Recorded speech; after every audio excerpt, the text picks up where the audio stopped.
Bonjour, bienvenue dans NaturoFlash 6, le flash pour prendre soin de son écologie intérieure. Aujourd'hui, nous parlons des bienfaits de la mastication sur notre santé. En effet, la mastication est essentielle puisque la digestion commence dans la bouche et se termine par l'anus, en passant par le larynx, l'œsophage, l'estomac, l'intestin grêle et puis le côlon. Alors, le processus digestif, qu'est-ce que c'est? Tout d'abord, on va ingérer des aliments, qu'ils soient solides ou liquides. On va digérer ces aliments par un processus mécanique et chimique. On va absorber les micronutriments par les villosités de l'intestin grêle pour aller alimenter nos cellules et on va expulser les selles via l'anus. Alors mâcher, qu'est-ce que ça veut dire? Idéalement, il faudrait mâcher autant de fois que nous avons de dents, soit 32 fois. Et avoir comme une espèce de purée dans la bouche. Et à partir de ce moment-là, on peut avaler.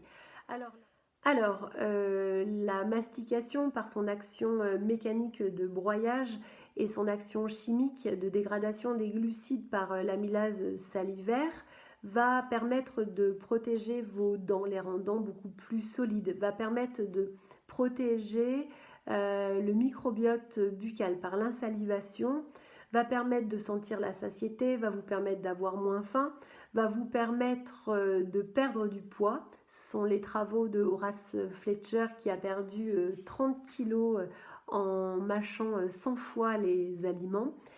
La mastication va vous permettre de protéger vos organes. La mastication va vous permettre de manger des quantités moindres et donc d'alléger votre portefeuille. Elle vous permet également de retrouver des saveurs ou de les découvrir tout simplement.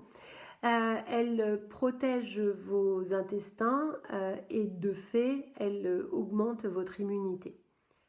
Alors, je rappelle que 90% de nos maladies civilisationnelles prendraient leur source dans les intestins, qui auraient un microbiote modifié en raison d'une muqueuse intestinale altérée par une mauvaise mastication. En effet, le fait de mal mâcher ne permet pas la dégradation mécanique et chimique de tous les aliments et donc de grosses molécules pourraient rentrer dans le milieu intérieur et créerait de l'inflammation.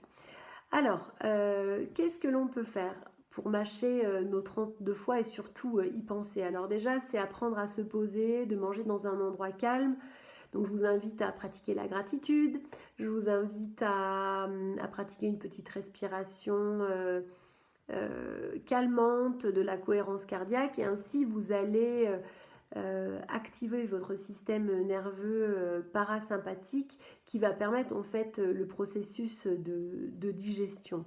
Aussi, alors quand vous mangez, vous pouvez poser votre fourchette régulièrement, manger avec des baguettes asiatiques, acheter une espèce de cuillère ou de fourchette vibrante qui va vous dire là stop, tu es allé trop vite.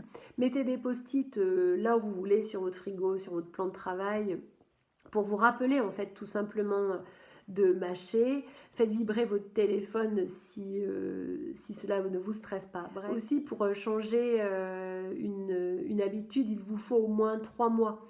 Donc, et 3 mois, c'est un minimum. Il est possible que ça dure un an, donc je vous invite à continuer de façon à avoir de vrais effets sur votre santé. Une émission très intéressante, Grand bien vous fasse, sur France Inter d'Ali Rebéi, qui parle des bienfaits de la mastication, si cela vous intéresse. C'est l'émission d'avril 2018. Voilà, vous avez également le bouquin de Julie Anders, Le charme discret de l'intestin. Vous avez pléthore de publications scientifiques à ce sujet. Voilà, je vous dis à demain. Belle soirée.